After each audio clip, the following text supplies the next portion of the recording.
Muito bom dia a você que nos acompanha sempre na telinha da SIC TV, começando mais um Viver Bem, falando de qualidade de vida, de bem-estar, de saúde e de comportamento.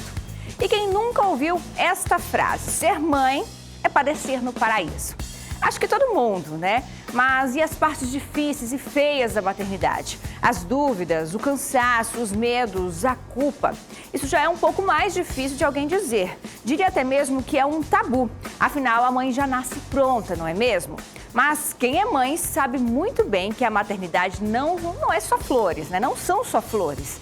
A pediatra Raquel Souto vem conversar conosco sobre este tema e tentar tirar um pouquinho desta culpa que as mamães carregam sobre os ombros. Por isso, doutora, seja muito bem-vinda aqui no nosso programa. Tudo bem? Tudo bem, você. Uma culpa que algumas mães carregam, né? Justamente ao ter o seu filho, o bebê, às vezes o primeiro, o segundo, as dificuldades, os medos, as inseguranças acabam deixando a mãe insegura e se sentindo culpada. Eu falo que a culpa é normal para todas as pessoas. A culpa é normal para uma criança, a culpa é normal para uma mãe, mas a maternidade e a paternidade é uma fonte imensurável de culpa. Isso assim, isso é inquestionável. E como ser uma mãe mais confiante, uma mãe com menos culpa? A confiança, ela vem com a sua experiência, com a informação que você busca, sabe, assim, com o seu redor, com a rede de apoio que você cria, porque muita informação se tem, né? E assim, informação, opinião dos outros, isso interfere muito, porque a pessoa começa a pensar, será que eu estou fazendo certo? Será que ela faz melhor que eu? Essas comparações é complicado. Aí vai a questão da culpa, da incerteza. Então, assim, a gente precisa buscar informação. Só que a informação, ela vem junto com a experiência. E elas chegam no consultório relatando esse sentimento de culpa, essa insegurança. É comum isso acontecer, doutora? Muito, Renata. Assim, 100% das mães. Às vezes elas podem não verbalizar no consultório, mas assim, você vê o semblante da mãe. Às vezes numa fala que ela pontua de um questionamento, principalmente por conta da amamentação. Que a amamentação, falam pra gente que é muito fácil, tem muita propaganda com relação à amamentação, mas a amamentação é um momento que é difícil. E pega a mulher num momento muito vulnerável. Então é aquela coisa, ele espirra, ele tosse, o que eu faço? Então assim, e ela começa a se sentir incapaz com toda aquela novidade, com toda aquela situação. Então assim, é muito, muito, muito comum. Como é que os pais, normalmente, os companheiros, estão ali, né, diante dessa situação? Eles também carregam esse sentimento, é um sentimento que o homem também pode carregar? Com certeza, Renata. O pai, ele nasce junto com a criança, né? E a mãe também. Só que a mãe, ela passa por todo um processo da gravidez. Então, ela acaba... A culpa dela, ela começa lá atrás, né? As incertezas, mas assim... Tanto o pai quanto a mãe, eles têm esse sentimento de culpa porque eles olham para aquele ser que é indefeso, inseguro, eles eles são responsáveis por aquela criança. Então, eles ficam pensando assim, será que eu estou fazendo certo? Será que eu estou fazendo o melhor? Porque todo pai e toda mãe quer fazer o melhor para o seu filho. Só que o melhor sempre gira naquela incerteza, naquela insegurança e junto vem a culpa. Pode acontecer de um filho para outro, mesmo uma mãe que já teve um primeiro bebê, um segundo bebê, numa terceira gravidez, ter esse sentimento de culpa, mesmo com a experiência de outras gestações? Com certeza, até porque assim, as situações são diferentes, né? E assim, ter culpa não é ruim, sabe? Assim, ter culpa não é ruim, só que você tem que saber um pouco filtrar. Por quê? A culpa, ela te dá um sentimento de desconforto. A culpa, ela te faz você buscar, você melhorar. Então, o problema é você tentar administrar essa culpa. Não é assim, eu acho que eu sou ruim, eu acho que eu sou incapaz e entrar nesse ciclo vicioso, né? Do eu sou ruim, eu sou uma mãe ruim, eu sou um pai ruim. Porque a paternidade e a maternidade é uma fonte imensurável de culpa. Isso, assim, não tem nem o que se questionar. Tem até um autor que fala que existe um sentimento de culpa que é importante ao ser humano, até para que a gente não cometa crimes, para fazer as coisas corretamente. Mas quando que essa culpa na maternidade, esse sentimento, ele passa do ponto, passa para um sentimento além da culpa, doutora? É mais ou menos aquela questão. Eu sinto culpa, eu estou desconfortável, eu vou buscar. Só que tem mães, pais, que a gente entra num ciclo que, assim, a maternidade, o início da maternidade, ele pega uma mulher muito vulnerável, muito frágil, muito cheia de incertezas. Então, assim, ali, aquela culpa tem dois caminhos. Ou ela seguir naquele caminho de culpa, de incerteza e levar uma maternidade pesada, ou ela pegar aquele momento e fazer, de buscar, de entender que é uma transição, que é uma fase de experiência. Não dá pra gente ser uma mãe perfeita, né, doutora? Não dá e não devemos ser mães perfeitas. Imagina o quanto é ruim você ser 100%, acertar 100%, ter tudo 100%. Então, assim, é ruim e para as crianças isso também é ruim. Esse sentimento ele pode surgir até mesmo de um julgamento externo. É comum que as pessoas fiquem julgando sempre por você ser mãe, menos mãe ou mais mãe, por exemplo, do fato de não amamentar. Existe essa comparação, esse julgamento comparado a outras mães, aquela que amamenta, aquela que não amamenta? Com certeza. 90% da culpa da mãe não é da mãe. Não começa dela. Começa dos extremismos que hoje a gente vê. A gente vê uma maternidade, as pessoas falam pra gente que a maternidade tem que ser perfeita, que tudo é perfeito, que ser mãe é maravilhoso. E quando ela para e ela vê, não, peraí, mas comigo não tá tão maravilhoso assim. Por que não tá maravilhoso? Mas a casa da fulana tá, mas assim, às vezes a fulana não verbaliza. O que tá passando, sabe? Assim, por todos os desafios, às vezes ela não fala. A mãe da própria mídia, A mãe da própria mídia. Porque assim, o que a gente vê na rede social? As mães perfeitas, o filho perfeito, o filho que não chora, o filho que não tem cólica, a criança sorrindo, feliz. Mas ali são fotos da vida, né? Assim, e ali a gente não tá... A gente não, mas assim, a maioria das pessoas não tá ali pra mostrar o ruim, o melhor. Então assim, é complicado. E essa questão da comparação das outras mães e do julgamento de outras mães é que faz aquele ciclo vicioso da culpa. Muitas mães entram em depressão, é muito complicado. Como não fazer para entrar nessa questão de exceder a culpa por conta do julgamento alheio, por conta da interferência e da opinião alheia, doutora? É extremamente importante nesse momento que a mãe tenha uma rede de apoio. O pai ele tem um papel fundamental nessa questão do apoiar, do trazer a mãe para a realidade, sabe? Que eu fico brincando que às vezes parece que a gente vai para Nárnia, assim, sabe? A gente vai para um outro mundo. E a gente realmente precisa de apoio. E às vezes vamos supor, não tem um apoio do meu marido, não tem um apoio da minha família. A mãe buscar, antes da criança nascer, informação. Porque eu falo que a informação, ela te deixa confiante. A informação, ela te... o conhecimento, ele é um poder. E assim, e toda essa questão, se eu sei que aquilo ali é o melhor, eu não preciso ter culpa. Eu me dou o direito de errar, até porque todo erro é uma forma de aprendizado, a disciplina positiva já fala super isso. E eu fico brincando que assim, a disciplina positiva é para as crianças, mas também é para nós. Então, assim, todo erro é uma forma de aprendizado, mas a partir do momento que a mãe tem noção, tem conhecimento de que precisa fazer X coisas, a culpa, ela diminui. Esse processo de aprendizado, ele pode vir ainda na gestação? Ele deve, porque na gestação a gente está um pouco mais... Não está tão vulnerável, a gente tem mais tempo, a gente ainda não tem a criança e ninguém fala pra gente como é que vai ser.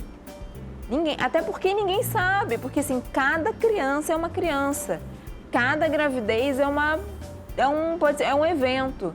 Então assim, se começar a estudar, é estudar mesmo, ler livro, buscar, e assim... E às vezes a gente tem que procurar fontes seguras, porque a internet é um meio gigantesco. A mídia é um meio gigantesco de informação. E nessa informação pode ter informações conflituosas. Quando a gente vai para alguma busca, A gente vê diversas coisas. Então, assim, é buscar informação realmente de qualidade. Que a informação, ela é libertadora, ela te liberta. Essa facilidade no acesso à informação, doutora, por muitas vezes, também dá ali espaço para um comparativo de experiências. Esse comparativo de experiências, ele é positivo ou ele é negativo? Depende. A gente precisa filtrar. Porque, assim, a gente tem que entender que toda mãe passa por um problema. Possa ser que a amamentação tá ok, mas o desfraude lá na frente vai ter um problema. Então, assim, não tem como a gente passar pela maternidade sem ter desafio, sem ter culpa, sem ter problemas. É normal, faz parte do processo. Então, assim, a troca da experiência é válida? É válida, mas a gente tem que saber filtrar. Filtrar para, assim, extrair o que é melhor pra gente. Porque é aquela coisa, a grama do vizinho é sempre mais bonita. Então, assim, se eu ficar me comparando sempre, 100% do tempo, é muito ruim. Eu acho que é por isso que hoje as mães estão tão assim. Porque é um extremismo, que eu quero que meu filho seja perfeito, que eu quero me mostrar perfeita, e não precisa disso. Quem que é o profissional que vai estar habilitado para dar esse suporte para as mães, até de uma orientação prévia? É o pediatra, é o obstetra, e há casos em que a participação de um psicólogo pode ajudar esta mãe que carrega esse sentimento de culpa? Eu falo que é um combo. A gineco,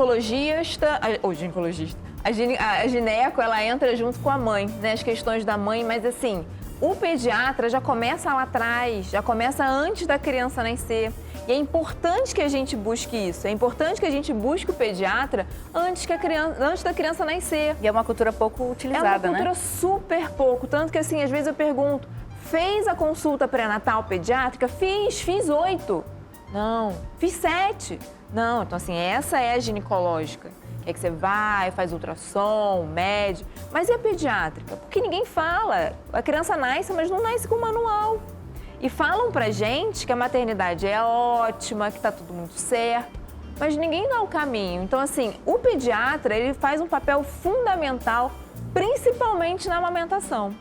Esse é um processo, esse processo de culpa, de insegurança, ele ocorre mais no início, né, doutora? Ao final, com a experiência, com o dia a dia, ele vai melhorando? Ele melhora, só que assim, muda os fatores. O início é a maternidade, depois a gente começa o retorno para o trabalho, a irritabilidade que a gente tem, que acontece, que é normal. A gente grita, a gente chora, a gente briga e a gente se sente culpado porque gritou com o filho.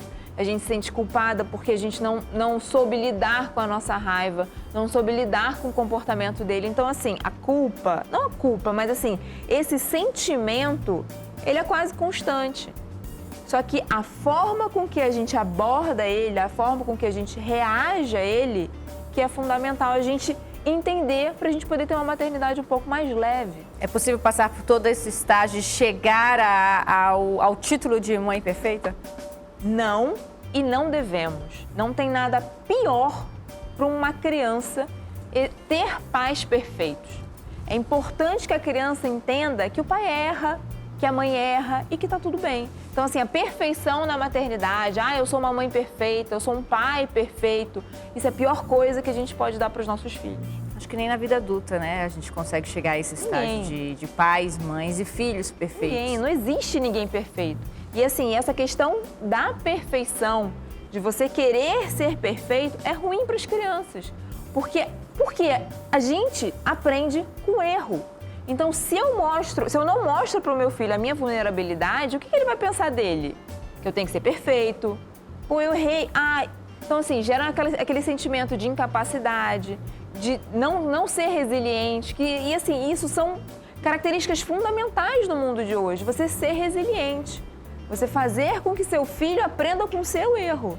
Então, assim, a gente precisa mostrar a vulnerabilidade. Tanto que se gritar, se bater, desculpa, sua mãe errou, não fui respeitoso, não fui respeitosa. Então, assim, a gente precisa mostrar a vulnerabilidade. Doutora, é possível a gente traçar, então, já que isso oscila bastante, pode ocorrer em vários momentos ali do crescimento, desenvolvimento da criança, Se a gente fosse traçar uma linha do tempo dos principais pontos de momentos de culpa das mães, quais seriam, além da amamentação? O principal é a primeira infância, que eu tô brincando falando a questão das 5 chaves da primeira infância. A gente tem a amamentação, a introdução alimentar, e nessa fase da introdução alimentar a gente retorna ao trabalho na maioria das vezes. Depois a gente tem a questão do comportamental, de que meu filho é obediente, não é obediente, por que meu filho não me obedece. Antes disso, a gente tem o sono. Meu filho não dorme, por que meu filho não dorme? Por que o filho da vizinha dorme? A questão de todo o desenvolvimento, de meu filho anda primeiro, de meu filho não sentou, porque o filho da minha prima sentou, o meu não. Aí quando a gente passa por isso tudo, que a gente fala, agora vai. Aí vem desfraude. Por que meu filho desfraudou? Por que o outro não? Aí as mães às vezes querem que as crianças desfraudem com 2 anos, mas o normal é até 5. Então assim, a gente precisa ter noção, ter conhecimento de toda essa fase da primeira infância, que a primeira infância é desde o pré-natal até os 6 anos. E assim, esse é o momento que é a formação do indivíduo, sabe? A formação do que a criança vai ser como adulto. Então, assim, a gente precisa ter uma atenção especial, tanto para elas quanto para a gente. Eu citaria até a birra, né? As crianças que fazem ali birra em determinado momento, o outro olha torto, não entende, porque o filho dele não faz isso, mas toda criança em algum momento da vida pode fazer uma birra, né? Toda criança. E assim, o cérebro da criança, ele ainda não está desenvolvido. Então, assim, ele tem partes do cérebro que impedem deles ter aquela sensação do, eu não vou fazer, eu não consegui, ok. Então, ele chora, ele grita, ele bate com a cabeça no chão, ele cospe, ele xinga, ele morde. Tudo isso faz parte do desenvolvimento da criança e é normal. O que não é normal é a gente, como pai, como mãe, não conduzir essa questão. É isso que a gente precisa entender. Assim, não é a gente ser o autoritário, você fala e é aceito, porque isso gera conflito, isso gera culpa. Então, todo esse trâmite inteiro, todo esse caminho inteiro, tem como ser mais leve se a gente tem conhecimento. Sendo o retorno ao trabalho um momento difícil para, acho que praticamente todas as mães, doutora, é um momento de conflito, né? Qual seria a sua mensagem para acalentar o coração das mães que estão nos assistindo? As mães acham que as crianças sempre têm que estar embaixo das asas, Só que se você encontra, né, um meio seguro, o pai, a avó, a sogra, eles também são capazes de cuidar do seu filho. E é importante que essa criança tenha diversas formas de amor, diversas formas de cuidado. É importante para o crescimento dela. Então, assim, e às vezes as mães voltam a trabalhar e ficam, meu Deus, meu filho está em casa. Quando chega, o menino está super feliz, bem. Então, assim, a gente precisa frear e entender que nós somos importantes? Sim. Mas é importante para a criança também essa relação com as outras pessoas. Até aquelas que abrem mão das suas carreiras profissionais por conta dos filhos, né? E tá tudo bem. Se eu tenho uma escolha, se eu tô segura da minha escolha, tá tudo certo. Tem mães que preferem, que acham melhor para ela e para a criança abandonar ou dar uma pausa e tá tudo bem. Então, assim, se eu fiz essa escolha, quem não fez, quem retorna com 6 meses, não tem que fazer comparação, porque eu fiz o que é melhor para mim naquele momento. Você acredita, doutora, que esse sentimento de culpa das mães, as próprias mães podem ser responsáveis pela sensação de outras? Absolutamente sim, isso é certo. Grupo de WhatsApp de mães, roda de conversa de mães, quando a mãe expõe um problema, e a forma com que a outra mãe fala, e às vezes assim, não é intencional, mas se ela fala, mas a minha amamentação foi ótima, tanto que tem umas 2 semanas mais ou menos, foi uma mãe no meu consultório, ela falou assim, poxa, a outra mãe está sentada ali amamentando lindamente, por que isso não comigo? Então assim, é o redor, sabe? É aquilo que uma fala, é aquilo que a outra fala, é essa troca de experiências que pode ser benéfica, mas ao mesmo tempo, se você não souber filtrar, pode te trazer um certo mal. Ser mãe é padecer no paraíso, doutora? Não é e não deve. Porque assim, ninguém fala pra gente o que é a nossa maternidade. Ninguém fala pra gente o que vai acontecer. E algumas pessoas até falam, mas assim, a gente não tá ainda preparado para receber aquela informação. Então assim, a maternidade, ela tem desafio, ela vai ter desafio e não seremos perfeitas, não devemos buscar essa perfeição. A gente deve buscar resiliência, porque se eu sou resiliente, é o que eu ensino para ele, para ela. O seu desafio, qual que foi o seu principal desafio na maternidade? O meu principal foi quando eu descobri que a Alice, com 3 meses, ia usar óculos. Isso ali foi... Pra mim foi demais ali. Porque, assim, não é comum um bebê de óculos. Não é comum. E, assim, eu achava... A questão da mãe, né? Eu achava que iam chamar ela de 4 olhos, que ela não ia usar os óculos, que o óculos ia cair e ela não ia saber colocar. Então, assim...